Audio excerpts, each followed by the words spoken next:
Hello, boys and girls. I hope you are ready to focus, that you're sitting up straight, that you're in a comfortable spot. Okay?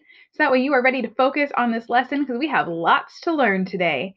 So let's go ahead and get started with lesson 6 of how the stars fell into the sky. And remember that this is a Navajo legend. So, our learning intentions for the day, we are learning to analyze the author's words used to describe characters and events so we can gain a better understanding of the story. We know we are successful when we can identify the words used to describe characters and events and also describe how the word choices help the reader to understand the text. Our foundational skill for today is compound words. So we have the word clothesline. And remember that a compound word is made up of two smaller words. And we can break compound words into parts to read them. So, like in the word clothesline, I break that into the two parts, clothes and line. And I included a picture here of a clothesline in case you aren't sure what that is. Some people will have a clothesline like in their backyard. So instead of having to put all of their clothes in the dryer, sometimes they will hang them out in the yard so that way they can air dry. Now, in the winter, probably not a good idea, but usually in the spring and summer and fall when it's nicer outside, that's a great way to dry your clothes. So we are going to practice by breaking our compound words into their parts. So, like I said, for the example of clothesline, I would separate it between the words clothes and line by drawing a line up and down. And this is something that you are going to get to do today to practice. Because we want to be able to, when we're reading compound words, we want to be able to see the two parts. Because then if you can read each part, then you can probably read the word. So we have clothes and line. So put together is clothesline. The next word we have is desktop. Now, right there, I heard those two different words. Okay, we would split it between desk and top. So I put those two words together and I would say desktop. And then our next one, what if I had the word snow and storm separately? I know I put those together into a compound word to form the word snowstorm. So all of these are compound words. They are made up of two smaller words that are put together to form a new word. So for your practice today, I want you to separate each compound word into its two smaller words by drawing a line between the parts. Then I want you to choose one of those words to use in a sentence. So you have the words handshake, bedroom, earthworm, and teardrop. So I want you to draw a line between the two smaller words and then choose just one of those words to use in a sentence. If you want to be real fancy, see if you can combine two words though, or maybe three words, or even all of the words into a sentence, okay? So be creative with that. Our vocabulary that we have today is the word shifting, and we're going to see that on page 87. And shifting means that you're changing position of something. So like I could be shifting, like this person is thinking about shifting the layout maybe of their room and moving the furniture from one place to another. Okay, it's changing position or shifting, so I could shift things around. The next vocabulary word that we have is deliberately. And deliberately means to be done or said in a way that is planned or intended. So for our picture here, we can see Lucy from Charlie Brown, and she has deliberately knocked Charlie Brown out of the way with that football, or she pulled it right out from his foot before he could kick it. So she did that deliberately or on purpose, okay? She intended to do that, to mess him up. So let's continue reading the story. It says, and so she began, slowly, first one and then the next, placing her jewels across the dome of the night, carefully designing her pattern so all could read it. So remember, first woman has decided that she is going to write the laws into the sky, and she's putting each of those stars up in the sky. So here we can see a picture of her designing her pattern of the stars. But First Woman was not alone. Behind a low tree Coyote crouched, watching her as she crafted her careful pink mosaic on the blackberry cloth of night. He crept closer. So he's coming closer, slowly, slowly. What are you doing? He called to her in a voice that sounded like the whine of an arrow whistling in the wind. Why are you tacking up the night sky with your jewels? So let's stop and think for a second.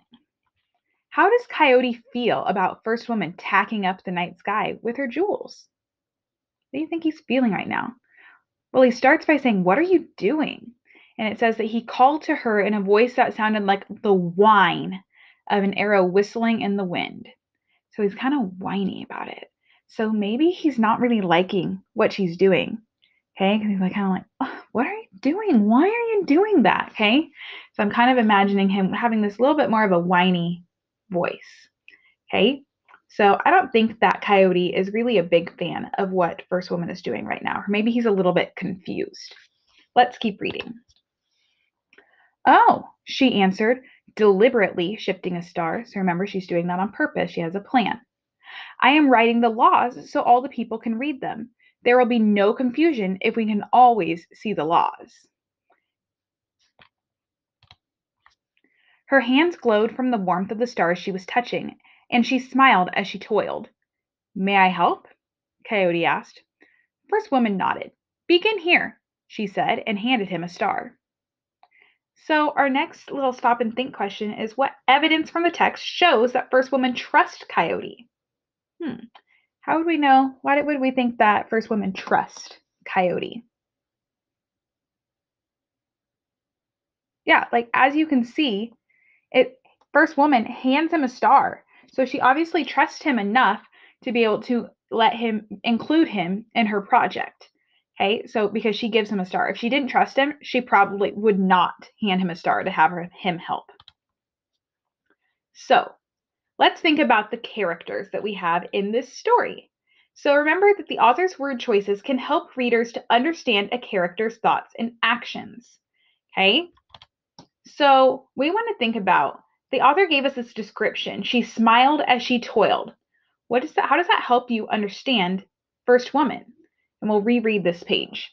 Her hands glowed from the warmth of the stars she was touching, and she smiled as she toiled. May I help? Coyote asked. First Woman nodded. Begin here, she said, and handed him a star. So you notice how it says, she smiled as she toiled. So what does toiled mean? Well, that means like working, right? And if she's smiling as she works, that's telling us that she's enjoying this job. She's enjoying this project that she is doing. So the author is showing us that this is a project that First Lady is really enjoying, that she likes to do. Okay, so while it's work, because she has to toil away at it, okay, she is still smiling. It would be very different if the author said she frowned as she toiled. Then we would know that the First Woman was not really enjoying this. Another way that we can look is we can see some different words with their meanings. And so I've made a little chart for us here, and I included the words crouched and crept. And it's showing that Coyote is sneaky. So let's look back in the text and see how I got there. But First Woman was not alone. Behind a low tree, Coyote crouched, watching her as she crafted her careful mosaic on the blackberry cloth of night. He crept closer. So again, we've had the vocabulary word crouched before, and we remember that means to like bend down low, okay? And so we know he's low, and if he crept, he's moving very slowly. So that's showing me a little bit about Coyote. The author is giving me these words crouched and crept to show me that he's being kind of sneaky. He was kind of approaching the First Woman quietly, okay, sneakily. He doesn't want her to know that she's coming. He's trying to figure these things out. Okay, the author would have given a different meaning if it just said, Coyote bent down low and he walked slowly.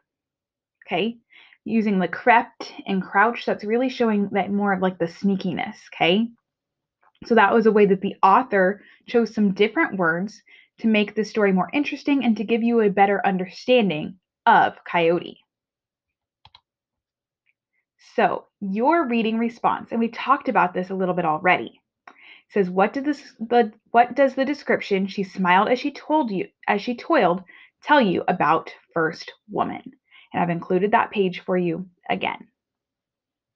All right, guys, that's it. It's a quick and easy lesson. I hope you have a wonderful day. See you guys later. Bye.